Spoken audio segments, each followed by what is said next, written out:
Hello there my fellow tech aficionados and welcome back to the channel. Today we are finally going to talk about some pretty special tech, and I have actually been sitting on this one for quite some time. And I do mean this quite literally, since we are going to talk about Razer's haptics gaming tech today. And I know the idea of having vibrating headphones and a matching pillow covering your fancy gaming chair does sound a little ridiculous, and I also raised an eyebrow when they first told me about this at CES 2024. But as soon as I sat down and the fine folks at Razer's booth fired up an early demo of MechWarrior 5, I had to admit these guys were onto something. Fast forward to 2025, or well, the end of 2024, since again I was testing both the Razer Freya, which is the thing for your chair, and the Kraken V4 Pros, which are Razer's top-of-the-line gaming headset, for a while now. And with these you can experience haptics at home in all of your favorite games. It does come with a pretty steep price tag though, but if immersion is important to you, once you get used to feeling your games, there is really no going back. But let's get into it. Again, what was formerly known as Project Esther during CES 2024 is now divided into two products. And let's start with the thing you're sitting on, the Razer Freya. It's actually quite the elegant solution, and with the Razer V4 Pro I am daily driving right now, being of course the perfect fit, setup was done in a couple of minutes. You have a couple of elastic straps that hold everything in place, and you just need to connect it to an outlet and plug in the wireless dongle into your machine of choice. And then you're basically good to go on the hardware side of things. The Kraken V4 Pros offer a similar streamlined experience. Just connect the breakout box to your desktop, console or laptop and you are again ready to party. Well, almost, since you would need to download Razer's Chroma app, which handles all of their new haptic profiles and settings. In here you can adjust the haptic strength for both devices separately, and to ensure you can use it for everything, be it music, movies and of course games, the haptics mostly react to sound. Even though you do have the option for some select games like Final Fantasy 16 or the before mentioned MechWarrior 5 to use properly tuned game settings. For those, the haptics are triggered for pre-selected in-game events, and while the experience is a bit more nuanced, I mostly left everything in the audio to haptic settings, which I found to be a bit more immersive. Even in this setting, you have a ton of options to fine-tune everything to your personal preference, and I mostly use the controlled preset with varying degrees of intensity, varying by game or if I was listening to music for example. But enough with the chit-chat, how does it feel to, well, feel your games? To be honest, at least for the Freya, it's a bit weird at first, but give it 15 minutes or so and you hardly notice it as something extra, and it simply becomes a part of your experience. And it's not just very obvious in-game things like explosions or shots or the like, but even something very subtle like a slight audio ping when your spells are ready to cast in Dragon Age for example, is accompanied by a very subtle haptic feedback. And it's in these subtleties that the whole haptics concept really shines. For example, I was walking past a waterfall, and in addition to the in-game audio of, well, water falling, you got again a very slight rumble, which made you feel what you hear and see.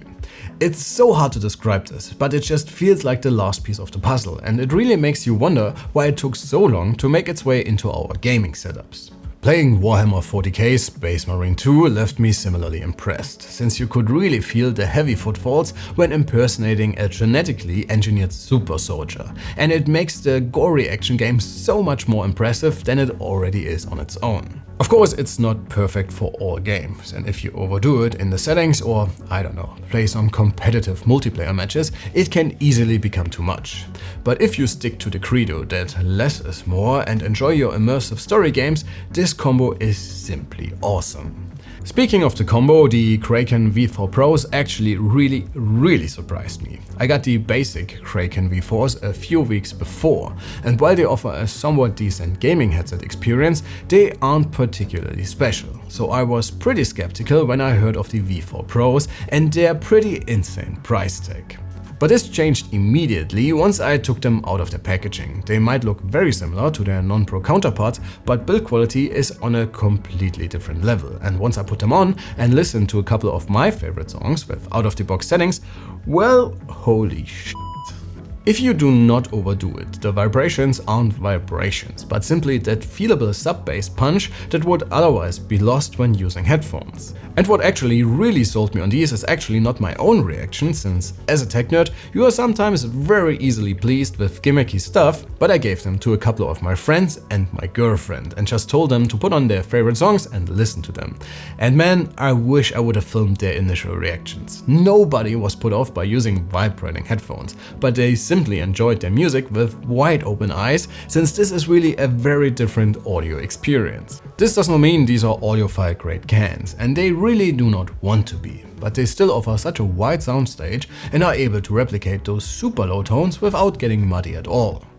And while they do sound great without the haptics, it's simply not the same, and I'm madly in love with these for everything that's just to be fun and entertaining. And since I'm a fan of heavy music, which tends to sound messy on some other headphones, everything is crystal clear and you can easily make out every single instrument with ease. And in games, well, they are just awesome. In combination with the Freya, they supplement each other very well, with the Krakens taking a bit of a backseat with their haptics, which I think is a very good thing since it helps to keep everything nice and level. I would still say haptics are best enjoyed when they are subtle, so you kind of forget that they are there, and again they just become a part of your gaming experience. And this already pretty much sums it up. As you can tell, I enjoyed my time with Razer's first proper foray into gaming haptics quite a bit.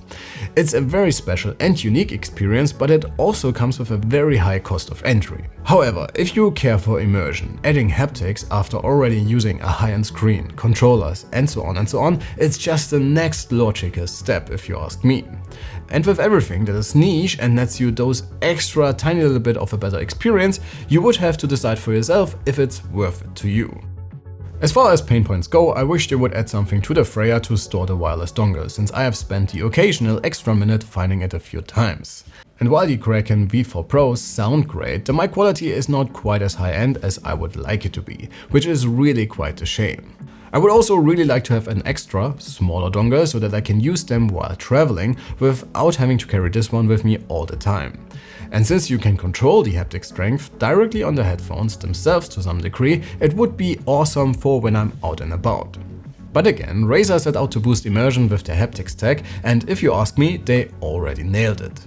This becomes apparent when you play with the Freya and the Kraken for an hour and then turn off your haptics. There is simply something missing, which says enough in itself, I would say. But please let me know what you think about the whole concept. Gimmicky or just the next logical step in virtual immersion? Sound off in the comments below. As always, if you want to check prices, make sure to follow our affiliate links. And if you cannot get enough of tech and laptops, maybe check out some of our recent videos. We of course always appreciate your likes and subscriptions, should you be new around here. And with that, it's already about time to say goodbye for today. Thanks a ton for watching, folks. My name is Alex, you have been amazing, and I cannot wait to see you all in the next one. Take care.